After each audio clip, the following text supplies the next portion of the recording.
Corona মোকাবেলায় সাহায্যের হাত বাড়িয়ে দিয়েছে বাংলাদেশ। মালদ্বীপে খাবার ও ওষুধ পাঠাচ্ছে এই দেশটি।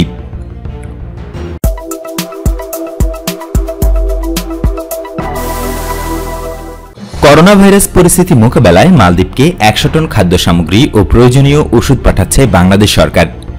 জাহাজে করে 2-1 দিনের মধ্যে এইসব সামগ্রী সে দেশে পাঠানো হবে বলে জানিয়েছেন পররাষ্ট্রমন্ত্রী একে আব্দুল মোমেন। পররাষ্ট্রমন্ত্রী একে আব্দুল মোমেন জানান, এই খাদ্য সামগ্রী প্রবাসী বাংলাদেশিরাও সে দেশের সরকার নিজেদের প্রয়োজনে ব্যবহার করতে পারবে। করোনা পরিস্থিতি প্রবাসী বাংলাদেশিদের সাহায্যার্থে আমরা সবকিছু করব। তাদের খাদ্য সামগ্রী থেকে শুরু করে প্রয়োজনীয় সব ওষুধ প্রদান করা হবে। প্রবাসীদের চিন্তার কোনো কারণ নেই। পররাষ্ট্রমন্ত্রী জানান, মালদ্বীপের পররাষ্ট্রমন্ত্রী আব্দুল্লাহ শহীদ অনিবন্ধিত প্রবাসী বাংলাদেশিদের ফেরত আনতে বলেছেন।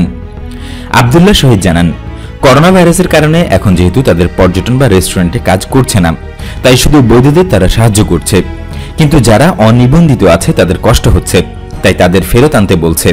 আমি তাদের বলেছি, বর্তমান সময়ে আমাদেরও অসুবিধা, তোমাদেরও অসুবিধা, তাই মানবাধিকারের বিষয়টি সামনে এনে এদের তোমরা সাহায্য করো। মালদ্বীপে বাংলাদেশের ৩৮,০০০ অনিবন্ধিত প্রবাসী বাংলাদেশি রয়েছে। বাংলাদেশে থাকা অস্ট্রেলিয়ান নাগরিকদের শ্রীলঙ্কান এয়ারলাইন্সের একটি ফ্লাইটে করে অস্ট্রেলিয়ায় নিয়ে যাওয়া যাবে।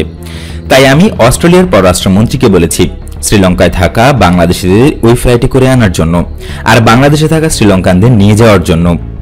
উল্লেখ্য, প্রাণঘাতী করোনা ভাইরাসে এখন পর্যন্ত মালদ্বীপে 20 জন আক্রান্ত হয়েছেন। বিশ্বব্যাপী এই ভাইরাসে এখন পর্যন্ত 18.5 লাখ মানুষ আক্রান্ত হয়েছেন, আর মৃত্যু হয়েছে 1,13,000-এরও বেশি মানুষের।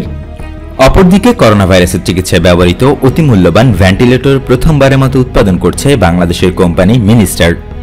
এ বিষয়ে বিস্তারিত জানতে আমাদের এই ভিডিওটি দেখুন।